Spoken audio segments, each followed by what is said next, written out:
You're listening to I Have Some Notes, a proud member of the Alberta Podcast Network, locally grown, community supported.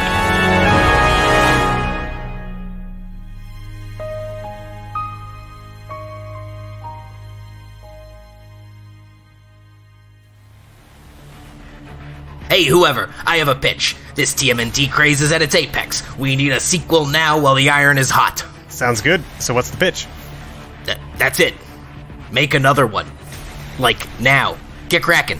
I have some notes. No time.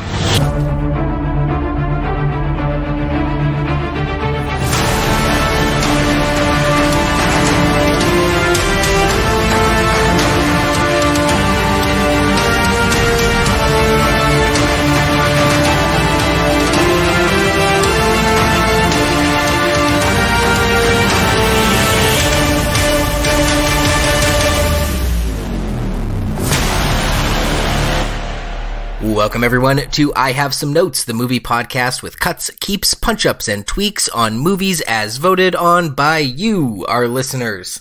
I'm your host, Liam Creswick. I'm Scott C. Bourgeois. And I'm Gregg Beaver.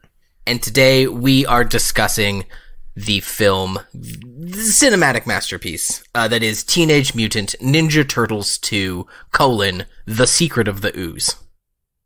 This was, of course, suggested by the Continuum Drag podcast. You can follow them on Twitter at Continuum Drag, where they talk about forgotten and little-seen science fiction television of yesterday. You want to know what wasn't a little-seen science fiction series of yesterday? Teenage Mutant Ninja Turtles anything. Yeah. This is, Turtles were big in the 90s. That's not news to anyone. Were you guys Turtles kids? Oh, yeah. Oh, for sure. I think we're all 100%. about the right age to be Turtles kids. So, my question then, because we were all Turtles kids, which was your turtle? Everyone had their turtle. Which was your turtle? One of my first words first of all, was Teenage Mutant Inga-Toodoo. And then Michelangelo. I was a Michelangelo kid as well. Yeah. Oh, I'm the Leonardo of the group. As I got older, I always liked Donatello on account of he does machines. Yeah, I was like, what kid does love Michelangelo? The funny one. Yeah. This was definitely not my first time with this movie, but it was the first time since childhood. So it was like as good as new to me. Yeah. Yeah, it's been a while. I probably watched this movie a dozen times when I was a kid. But I have not watched it in years. And so it was also like, oh yeah, I remember a shocking amount of this film. And at the same time, I don't remember a shocking amount of this film. In fact, my mom will very proudly tell you that the first movie I ever saw in theaters was the first Teenage Mutant Ninja Turtles movie. Oh, which really? wasn't really aimed at kids as much. It was aimed at a more adolescent audience, for sure.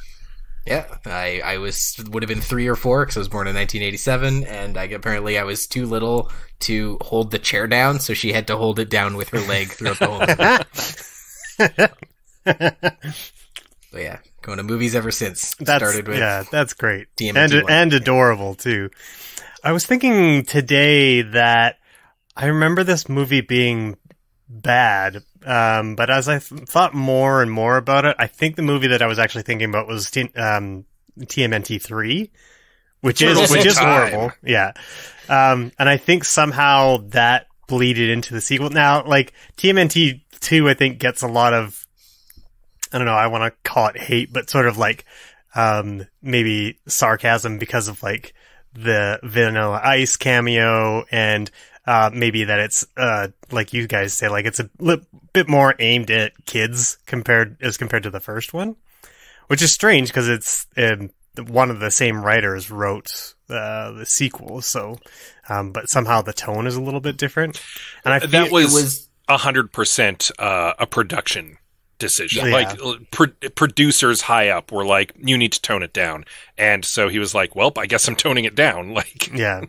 It was very much a marketing decision of like, oh, this is definitely has kid appeal, so lighten this one up. Yeah. Which is funny because the first one was the first one was a big hit, right? And like, what was why was there a need for an adjustment? Because the bigger hit was the cartoon. Kids were huge into the cartoon, which is what drove them to watch the first movie, but the first movie was a little too scary for little kids, so they wanted to make the second movie a lot more accessible for them. Oh, yeah. Which, I mean, it's not a terrible idea. I think the movie we got was not well executed, but it's not a terrible idea.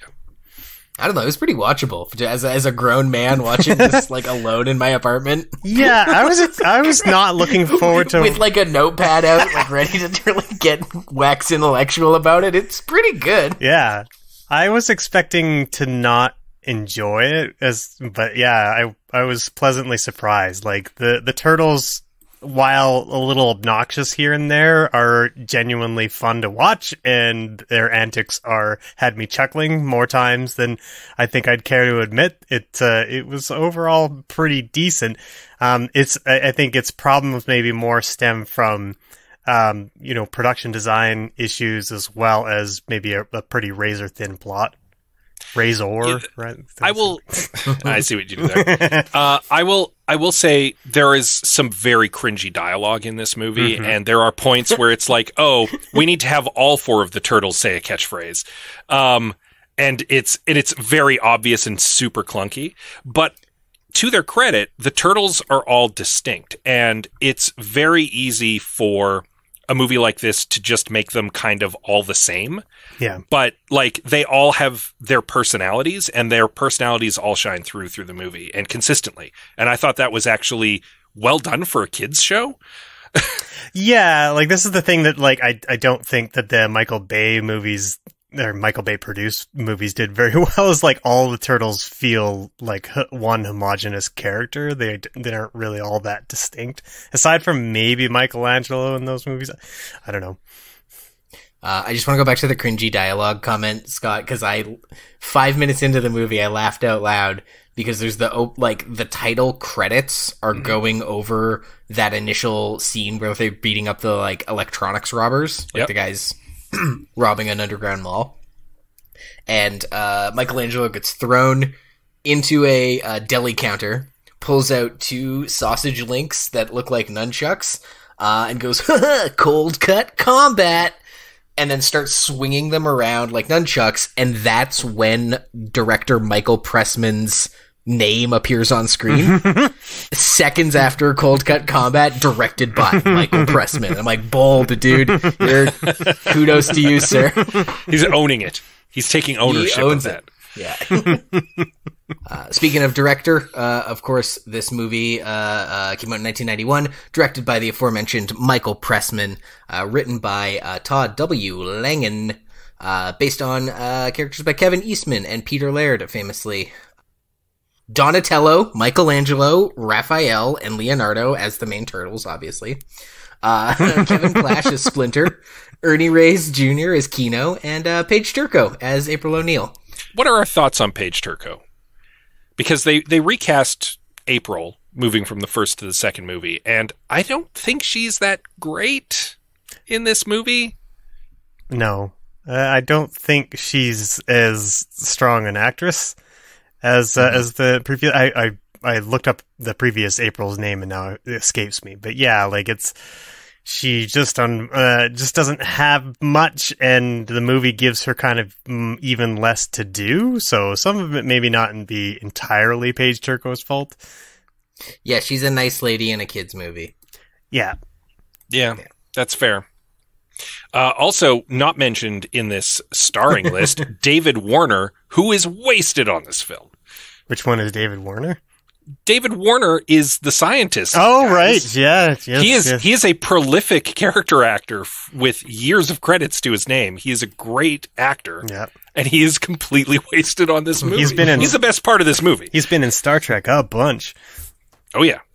Yeah, he was fun. He really, he was committing to the movie he was in. He felt like a cartoon scientist. And I was just jealous of the props he got to hold. Those look like fun props. Oh, yeah, the giant dandelion and the ooze canisters, and he got to like spin some valves and mix some paste. I take back what I said as soon as you reminded me of the dandelion. The dandelion looked like trash. I mean, it's a fun prop, even if it doesn't look great. Yeah. Speaking of looking great, actually, I will say the practical effects in the movie surprisingly stand up. For a 1991 film, like, the turtles still look good. Toka and Razor, say what you will about them as characters, still look good. Like, the practical effects look fantastic. They hold up. The turtles have weight. They're in the scene with everybody. Yeah.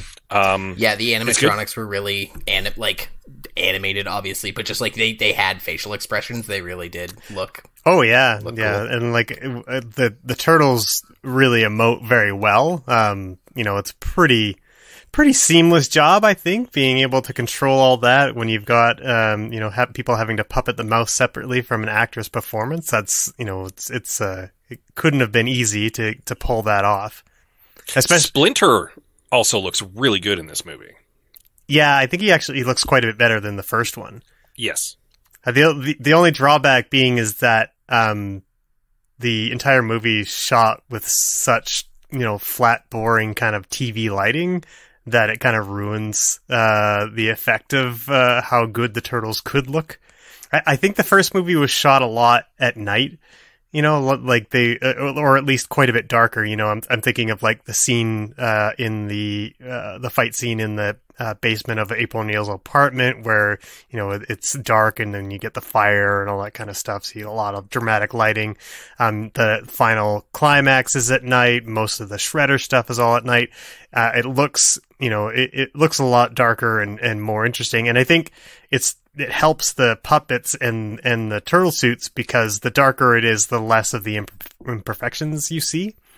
Whereas with this movie, you see it all. You can kind of get a sense of like the rubberiness of. You can see that they're really good suits. Yeah, like the suits look great, but you're like, damn, that's a great turtle suit. Yeah, where you're not like, oh, I believe that is a mutant turtle. I think the person that it affected the most was Shredder. Like he did not look menacing in this movie to me. Like the lighting in the first one was so dramatic that like his suit kind of.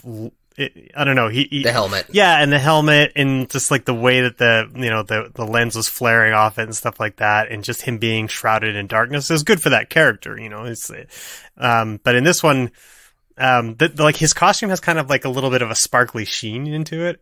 In low lighting, that looks cool. In bright lighting, it just looks like he's wearing a pretty shiny shirt, and I didn't think that worked particularly well.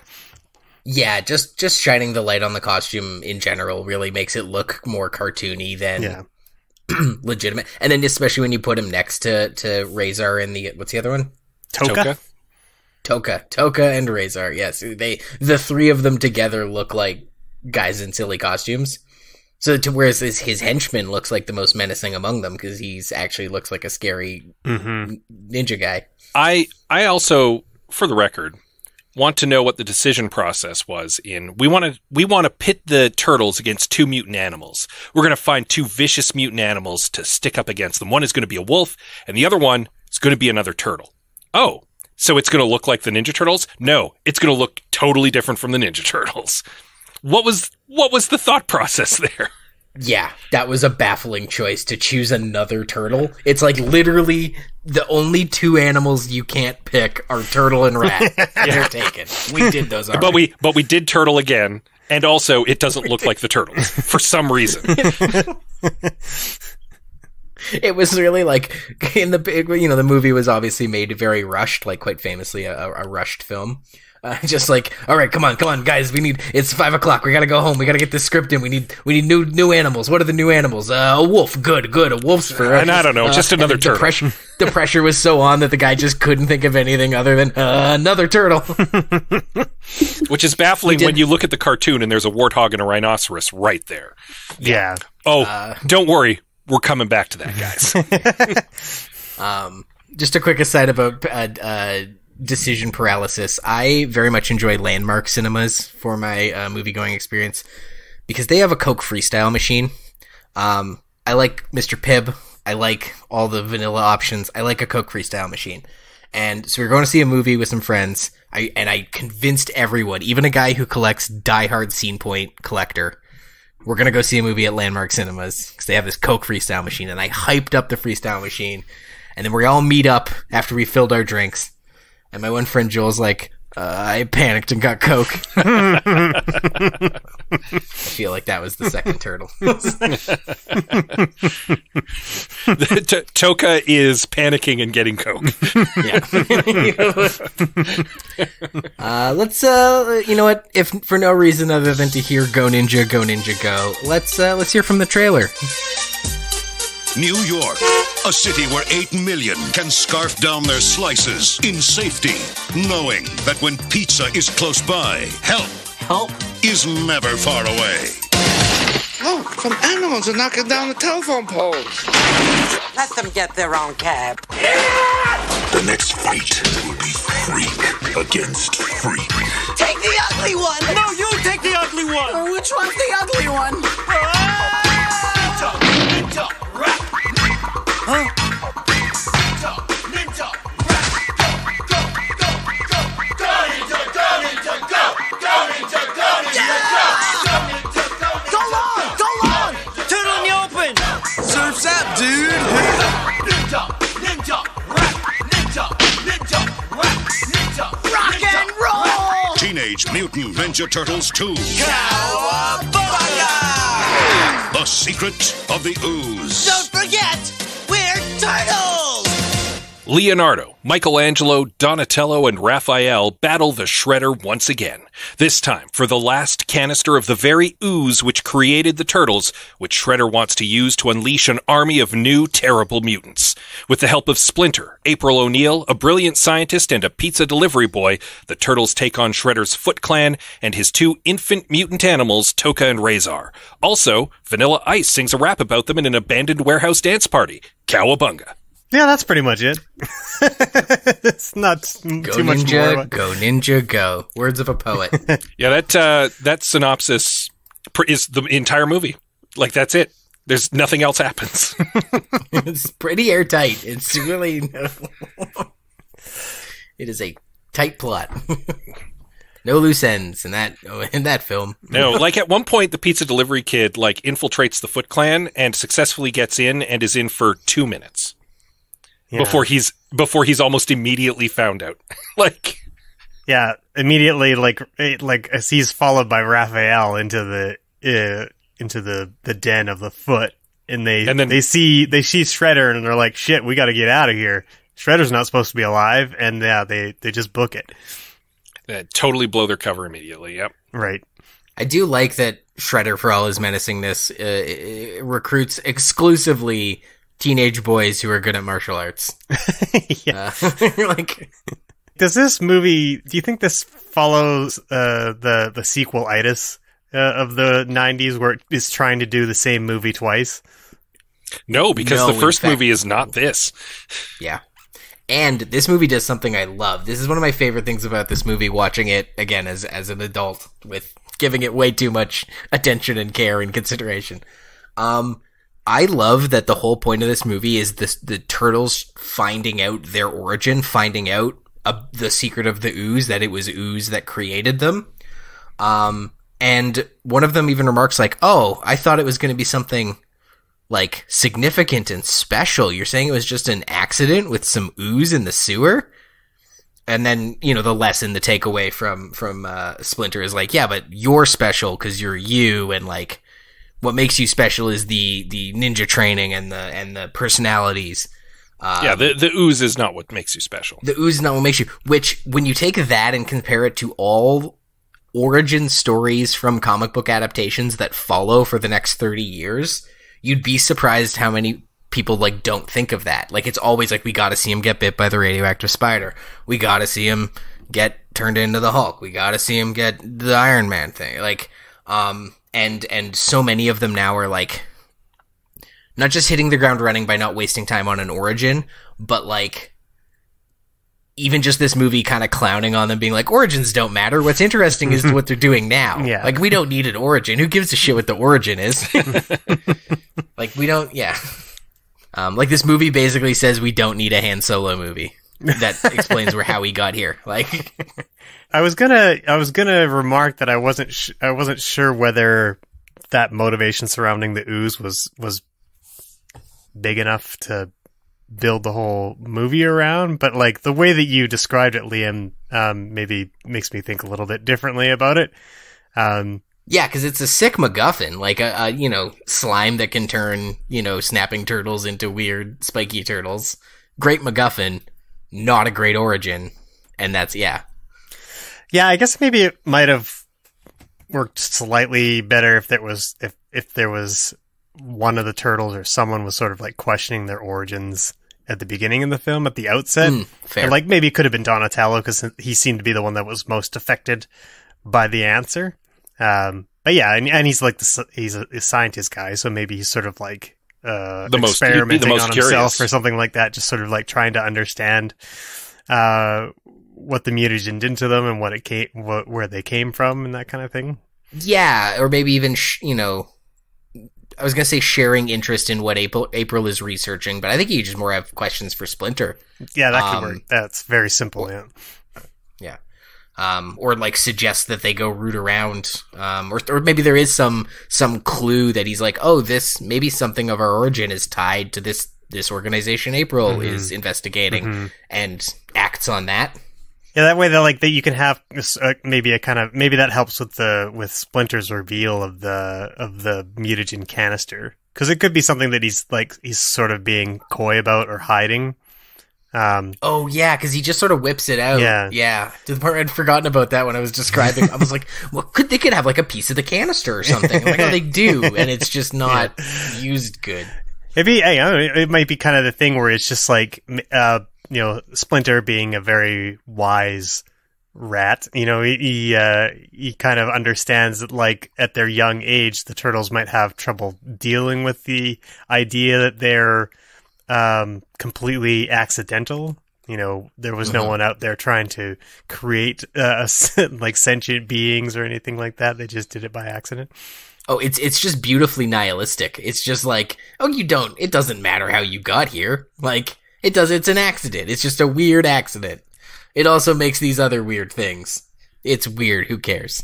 I want to take us back to the broken canister for a minute, because that seems like a great Chekhov's gun that never goes off. Because later on in the movie, Dr. Perry, David Warner's character, wants to create like some sort of anti-mutagen chemical, and he kind of invents it whole cloth. But it would have been interesting if he had been using like trace samples from the canister that Splinter had saved. Like they could have tied it in that it's actually very lucky that you held on to this, because now I can use it to try to create an antigen.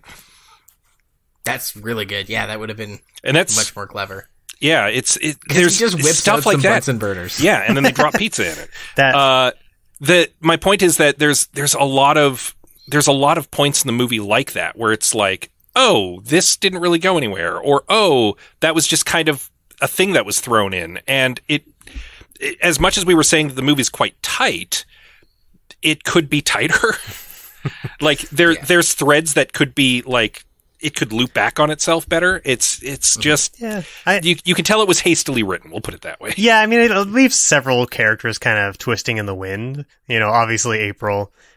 Kino doesn't factor too much into the plot. Like they try to give him kind of a conclusion, when he rushes in to try and save the turtles at the dance scene. But that might be the scene that works the least for me in the entire movie, just because he just kind of like, they're kind of like, yeah, you shouldn't have been here. Anyway, see you later. We're gonna go get Shredder. And like, unfortunately, like Kino doesn't get any sort of like hero moment really, which is unfortunate.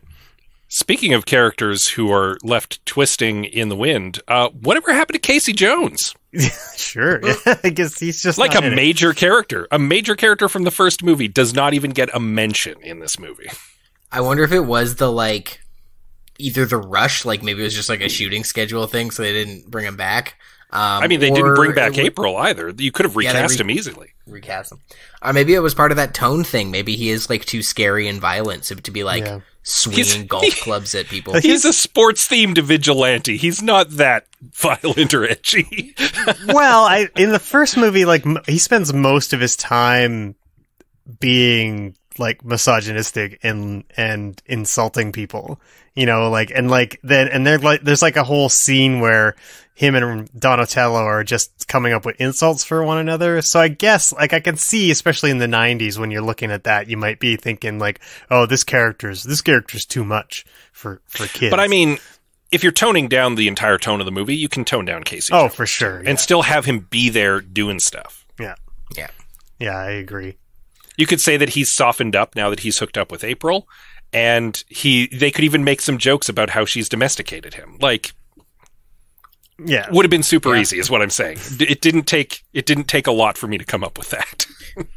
Maybe he's the reason the turtles stay in her apartment. Is like it's their apartment and he's letting them, whereas she would rather they leave. Yeah, yeah, and that creates a fun little bit of tension there too. Or even the opposite way around, because he had a little bit more animosity with the turtles in the first movie, so maybe he could be the one that's like, I don't like them here. And and then we don't have a nagging woman. Yeah. That's great. That's Tisk to me. Yeah. Yeah, no, I actually like the idea of him. I legit like the idea of him making a joke about how they're lazy bums who are staying in their apartment and just leeching off of them, and then April turning that around and being like, "You're a lazy bum who's staying in my apartment and leeching off of me." Or what if it's just like the kids thing of like, I need you guys to go so I can have some alone time with April. And then they're like, we're 15 and turtles. We don't know what you're talking about. There's a lot of fun things you could have done there, is basically where we're going with that. yeah, for sure. And I definitely think April just sort of comes off like in the first movie, she's a big part. I think she's actually kind of the driving force. I would actually almost say like the first movie is kind of April's movie in a lot of ways, but like the second movie, she's barely has anything to do outside of like get upset that they're making a mess in her apartment. And what other effect does she have on the plot? I guess she tells Kino, I don't know. No. Because at one point her assistant is part of the Foot Clan. Yes. And that like gets her in danger. That doesn't make her like a key element. It makes her a MacGuffin. But that's the other thing she does. Yeah. Yeah, she doesn't even, well, I mean, they, like, thankfully she doesn't become a damsel in distress. They just, like, use her as a messenger. But yeah, again, like, she doesn't, there's no agency for her in that. So, yeah, it's just unfortunate. It's like, I felt like the original character was quite a bit stronger. So, unfortunate that that's what happened. Well, I actually think we might have a fix for that. So let's say we go to the fixes. Sure is chilly outside. The winter is here. It's cold weather times here in Alberta, and that means energy usage for all Albertans will be increasing. So now is a great time for listeners to look at their utility bills and ensure they are on the best plan. Albertans have a choice who they pay their utility bills to. Park Power is happy to provide free, no-obligation comparisons. If you decide to switch providers, it's easy. And you can feel good knowing you are supporting a local business and helping to give back to our communities with your utility bills. Learn more at parkpower.ca. Hosted by Andrew Paul and Elizabeth Bonkink and produced by Lisa Pruden, the Well Endowed podcast explores the impact of passionate people who are working to make Edmonton a strong, vibrant city to live in. The Edmonton Community Foundation helps people create endowment funds. The podcast tells the stories of how those endowments intersect with the community.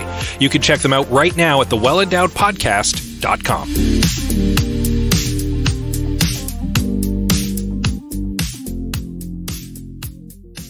Welcome back to I Have Some Notes, talking TMNT, Secret of the Ooze. And yeah, before we left the break, we were talking about ways of fixing April, and we'll just kick this off. We were sort of discussing this all together previously, but I think one of the easiest ways to give April more to do is to just cut the ninja kid.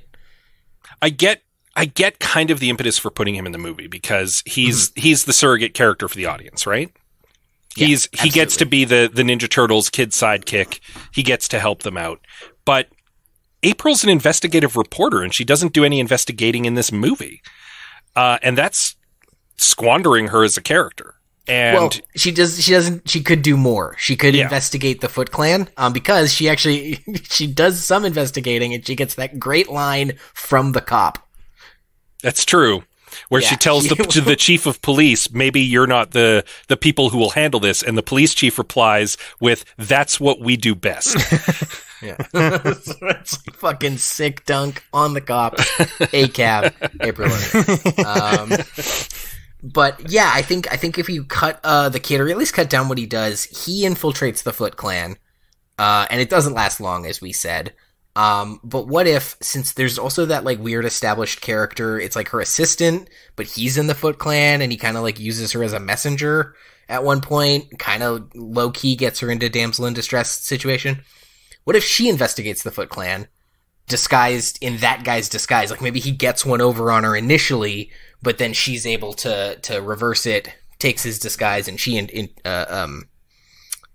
his place investigates the Foot Clan. Yeah, and then there's some tension there because it's April O'Neil in a Foot Clan mask. She could be found out at any moment. She could be the one who tells them Shredder's back instead of Raph running away and making a kid do it. Yeah. Yeah. Yeah. Yeah, and you get a lot of fun stuff of her, having to play ninja and trying to sneak around and all that kind of stuff. Yeah, it would be great. And maybe, because I did like the scene where they're like, you have to, it's like the initiation, by taking the buttons off, and Raph helps him. Mm-hmm. What if that's April finds herself in that situation, doesn't know Raphael has her back because he's lurking around in the shadows, Batman style. He hops down, helps her, and then she just like keeps. Yeah, that's dope. Yeah, I like that. I like that quite a bit. Sorry, kid. Because yeah, she's the POV character in the first one. She can be the POV character in this one too. I have. This is a weird. I don't know if this is a fix, but one observation I made while I was watching this movie is that the turtles in isolation, when they're fighting, look pretty good. You can tell they can't move as fast as their Foot Clan counterparts, and to a certain degree, the action is choreographed to sort of like make up for the fact that the turtles are a little bit slower. You can always tell that, sometimes they get extra close-ups to give them a little bit more speed and things like that. It's just through editing. Where that becomes a bit of a problem is when the turtles are fighting Toko and Razor, because they're all in big foam rubber suits, and things get real slow and boring when they're fighting those guys.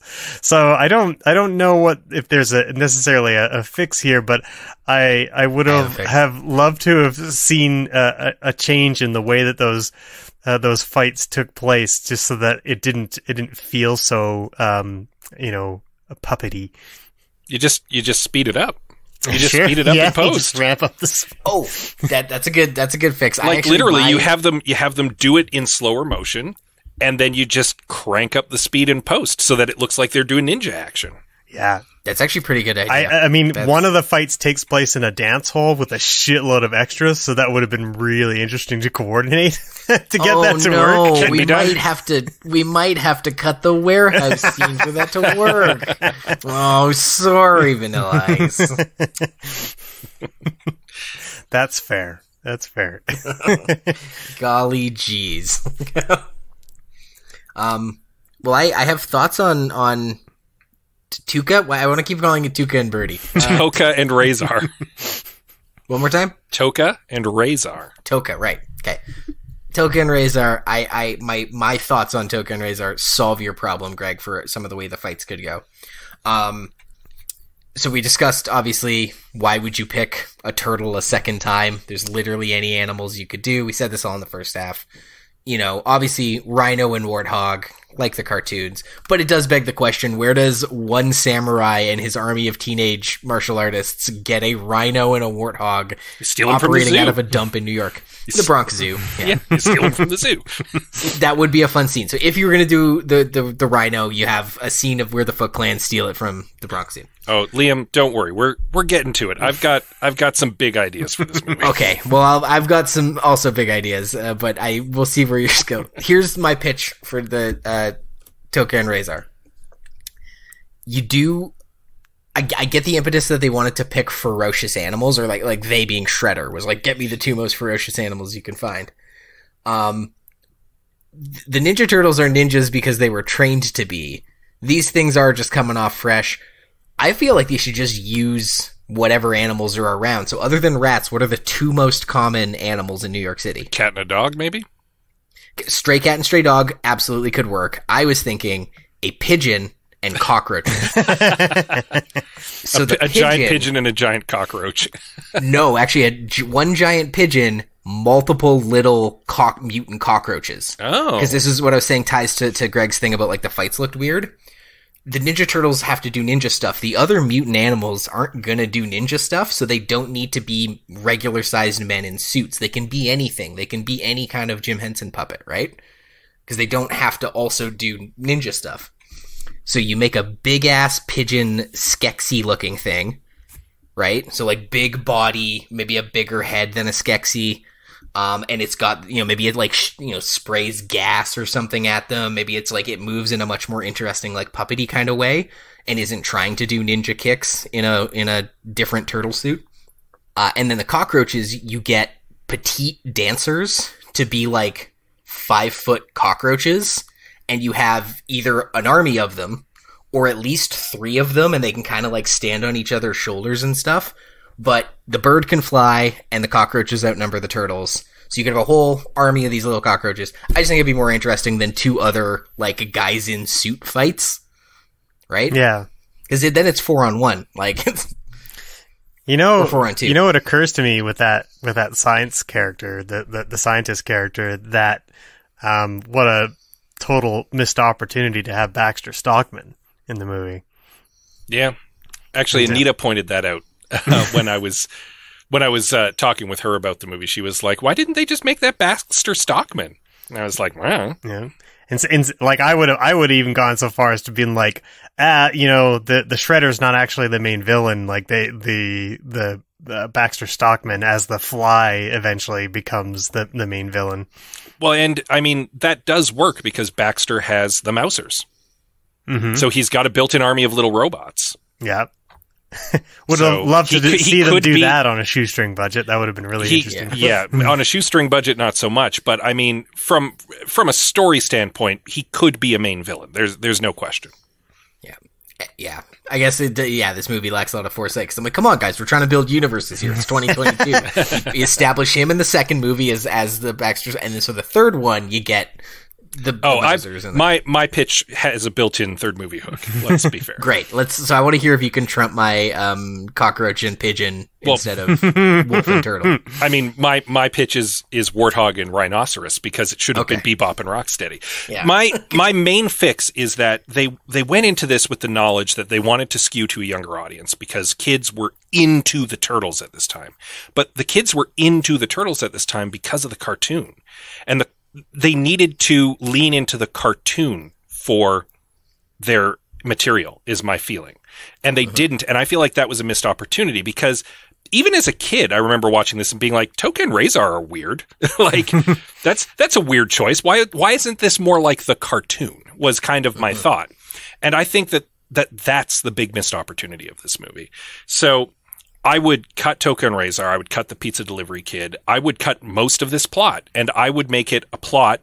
Shredder's returned, but we don't know that at first. The initial incident, the thing that gets the Turtles like, oh, something's up. 2 mutant animals have been spotted like robbing like high-tech equipment. And the Turtles are like, 2 more mutant animals. What? And it's a warthog and a rhino. April's on the case because obviously she's like, this has to have a link to the Turtles. So she's doing investigation. Casey's helping her out. And then when the Turtles go to investigate, they discover that very quickly that Bebop and Rocksteady are working with the Foot Clan. And so that's like, oh, Shredder's back. He's involved in this somehow. You eventually find out that like several engineers and scientists have gone missing in the past couple months. All this technology is getting stolen. And it eventually leads to them finding the Shredder's lair, finding out that he has come back and he's got some benefactor now. Someone has given Shredder the ability to step up his game. These aren't foot soldiers. These are robot foot soldiers. And at first, the Turtles, number one, that lets the Turtles use their weapons against the foot soldiers without any risk of it not being family friendly because they're robots. Number two, it skews more to the cartoon. And number three, it shows that Shredder's stepped up his game from like teenagers running a thief ring to I'm building a robot army to take over the world, and I've got 2 more mutant animals now helping me out. Something big is going on. And the Turtles discover he's building a portal to somewhere. And they stop him. There's a big climactic fight scene. They save the scientists, including David Warner, probably. And the Donatello does something that reverses the polarity of the portal, so nothing can come out, but things can go in, and they knock Shredder and Bebop and Rocksteady into the portal, and they're gone. But there's your sequel hook, because at the end, when David Warner's giving them exposition, well, we don't know exactly. Shredder wasn't giving us much information, so we don't know exactly where the portal was going. All we know is it went to an alternate dimension, which we've designated Dimension X, and we're going to try to find out what's going on there. And so you're teasing Krang for the next movie as the bigger bad. You've got it all there. There's your entire cartoon in a movie. It's setting it all up. You're setting up Bebop and Rocksteady. You're setting the return of the Shredder. You're setting up the robot foot soldiers. You're setting up Krang. You've got big stakes. The Turtles can do some big fancy fight scenes with like armies of robot foot soldiers. That's my pitch for this movie, basically, is make it the 80s cartoon, because I think that's what people, certainly kids, going in to see this movie wanted to see. And the comic book fans got the first one. Yeah. Kids get this one.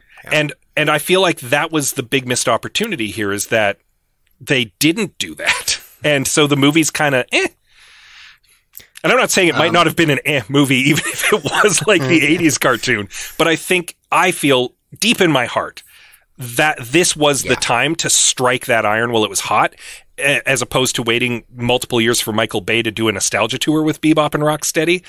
This was the time to do it. This was the time to give kids a live action version of the 80s cartoon. And it would have been nuts. People would have lost their minds. It would have made the most money in the world for like years.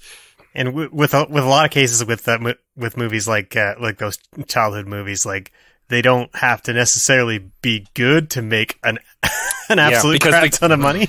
Because the kids are going to come see it, and the parents are going to take their kids to see it thinking their kids want to see it. Yeah.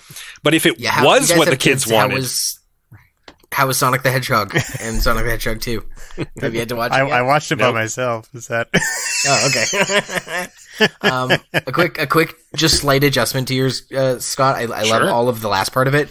At the beginning, you were like, there's these 2 mutant monsters. April's on the case. If I can pitch, April is looking for all these missing scientists. The Turtles are looking for these other mutant animals. And then it dovetails together. Yes. At the end of Act 1, midway Act 2, they're like, oh, it's the same organization. Love it. That's perfect. That was the sauce that was missing from my gumbo. There you go.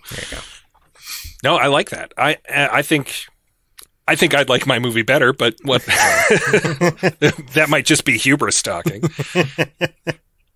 And mine is a little bit against the spirit of our own podcast. We try not to do page 1 rewrites, but my feeling is the thing that's wrong with this movie is that the high end decision wasn't right, and that's where it went wrong. I'll even pitch you this. You know what would have even improved this movie? The thing I like about yours was it starts with the mutant monsters. So even if Toka and Razor were around at the beginning of the movie, and then later it's like they're the first thing, then we discover Shredder instead of the other way around. I also think it makes for like a splashier beginning. If you start with these, absolutely, because the stakes are really big at first, and even if you were just taking that from my pitch and slotting it into this movie, so that the movie starts with Toka and Razor. That ties into the secret of the Ooze too, because where did these 2 mutant animals come from? It must tie into our origins. We need to find out more about where we came from, so we can find out where they come from. Questions. Yeah. So, like, you're right. It does work. It is a hotter open.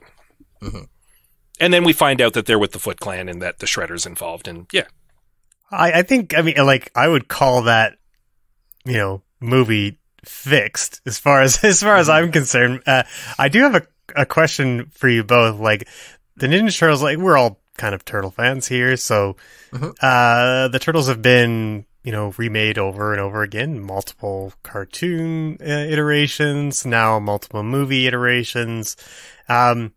If you were given the keys to the franchise, how would you approach Teenage Mutant Ninja Turtles in a new and different way to sort of like revitalize it. Oh, Liam's been waiting for someone to ask him this. Genuinely answer your question, but I also want time to think about it. There is a great podcast series. It's behind a paywall, but I recommend it. It's called We Need to Stop Talking About TMNT on CBB. You guys might know my all-time favorite podcast isn't even this one or the other one I'm on. It's Comedy Bang Bang. I love Comedy Bang Bang. And they had a whole run over like, early 2020 where just somehow organically TMNT kept coming up on the podcast that's not about it at all. And so the host and another guy started a spin-off podcast on Patreon called We Need to Stop Talking About TMNT on CBB. And the premise is they watch all the Turtles movies, all the Turtles things with this fake premise that they have the keys to the kingdom and they're going to reboot it, but they need to get Scott caught up because he's never seen any. So as they're watching, each episode is a movie, but then they also talk about like, what can we learn from this one that we're going to take into our fictitious reboot? It's very funny because they're also not serious about it. So it all ended up, I have a very esoteric t-shirt now that says the future is female and it's a picture of Splinter on it. And it's designed so that if anyone sees me wearing it, they go, "What does your shirt mean?" And I go, "That's the reaction I wanted." But the bit was, they're like, "Oh, we're gonna gender swap Splinter. We're gonna have female Splinter. Yeah, the future is female. Yeah, let's put that on a shirt." And then the shirt is now just the future is female. And then almost like, it's not a female Splinter. It's just Splinter, but it's like not a bad drawing, but like a bootleg kind of looking drawing. It is a knockoff. It is a knockoff Splinter. It is the Wish version of Splinter. A Wish Splinter and the phrase "the future is female," and it's a very confusing shirt, and it's a very funny podcast. So check out, if you want to give Sean Diston $5, look up, We Need to Stop Talking About TMNT on CBB. I mean, the amount that you've just talked about it, they should be giving us $5, but yeah. Yeah, they don't need our help promoting them, but it was very fun. It was a very fun premise for a podcast. But so what I would do... Yeah, Liam, what would be your way to change it? Well, Scott, I rambled for a minute. You've had a minute to think about it. What would you do? Okay, so there's a lot of stuff the Turtles have done in the comics over the years. The comics got real crazy. One of the things that I don't know that I've seen, certainly in film, is the Turtles in space. And there's a lot of space stuff. They've got the Triceratons. Technically, Krang was originally an alien. They've got like a giant flying cow head. They were involved in an intergalactic like martial arts competition at one point. You could do a lot of Turtles in space stuff. And I'm like, why not? We've seen the Turtles do a bunch of stuff here on Earth. I don't think anybody's not going to buy the Turtles getting scooped up and involved in an intergalactic war with Triceratops men. Like, that's, why not? Go bonkers with it. Do something real crazy. If Guardians of the Galaxy can make $1 billion, why not? Yeah. To that end, I was thinking, like, I really do think the Turtles work best as a cartoon. So I think if I was given carte blanche to make a Turtles movie this year, I would try to Into the Spider-Verse it, especially with the Dimension X angle. It's already been done. Have you never watched? It's already been done? Have you not watched Turtles Forever? I've heard about Turtles Forever. I heard about it from We Need to Stop Talking About TMNT on CBB. Fair enough. Actually, watch Turtles Forever. Actually, a great movie, and it is basically the Ninja Turtles Into the Spider-Verse. Okay, well, never mind then.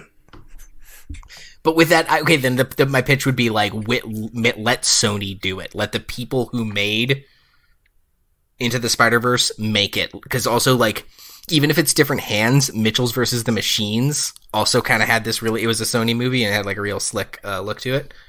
Ooh, yeah, fair. It might not be a Sony movie. Fact checkers, Greg, get the fact checking department on that. On whether Mitchell's and the Machine is a Sony movie? It was a Sony I'm film, pretty sure it is, because isn't, sorry, what's her name from Overwatch? She works for Sony, right? Yeah. I'm pretty sure it was, but I might be wrong. Yeah. Anyway, that kind of cartoony, like, somewhat fourth wall breaking aesthetic that made Into the Spider-Verse and Mitchell's versus the Machine so distinct, I would slap that pastiche on a Turtles movie. Okay. Or just watch Turtles. Give a bigger marketing budget to Turtles Forever. Well, let me hit you with this. What if we go completely the opposite way and do this sort of like noir-ish, black and white, hyper adult turtles that Eastman and Laird were doing at one point. The original comic turtles. Yeah, super violent, and I think doesn't Raphael just like straight up die, I think, in the early comics? I can't remember. But like that's also a version that we haven't seen on the big screen. Almost like just like the sort of like the look of like Sin City, but it's the Turtles kind of thing, you know, like I think I would be interesting. I'm not necessarily sure I want to watch it just because like there's a lot of I just watched the Batman. There's a lot of like grim and gritty stuff going on, so But your pitch is to do basically the Ninja Turtle Snyderverse. Sure. Now you put it like that. Now I don't want to watch it at all. Well, I have another one here that just hit me off the dome. I've talked before on this podcast. I love the film Psycho Gorman. It's just a love letter to the same kind of practical effects and like costumes that went into this movie. Made in the last couple years, Canadian film. It's great. The costumes look awesome. And so I actually would almost pitch a reboot of these movies, of this and the first one from the early 90s, not with Michael Bay's special CGI effects, with 2022 practical effects technology, like with drones and shit. I'd love that. Have physical drone mousers, have guys in even better Jim Henson animatronic suits. Oh yeah. And have the whole thing lots of make it extra oozy, extra spray, lots of like goo and guts, and do it as the same way Psycho Gorman was like a love letter to those kind of like squishy wet puppets and practical effects. Do this with a bigger budget, with a studio budget. Yeah. For people born, you know, in the late 80s to reminisce not just on the Turtles, but that whole visual aesthetic. Hell, I've been watching Winning Time on HBO, and it's a basketball story, but one of the things they do, they'll put like a weird early 80s kind of TV filter on some of the shots, so it looks like you're watching it on old VHS tape or on an old cathode ray tube television. And it's a cool effect, and I even maybe throw some of that on there, like make these look like old Troma movies. Yeah, that's certainly a different version that I hadn't considered. Like a whole Krang, like get modern puppet wizards to make a Krang costume in 2022. Krang would look sick as a practical effect in 2022, for the record. Like, I don't know about his dopey android body from the cartoon, but Krang himself would look dope as a practical effect in 2022. Yeah. He'd be the wettest puppet, you guys. He'd be so wet. Sweet. Well, not only do we fix this movie, we fixed 4 others that don't exist. Yay! So, hell yeah. This is a deadly efficient episode. And that has been our episode. Thanks to everyone for listening, obviously.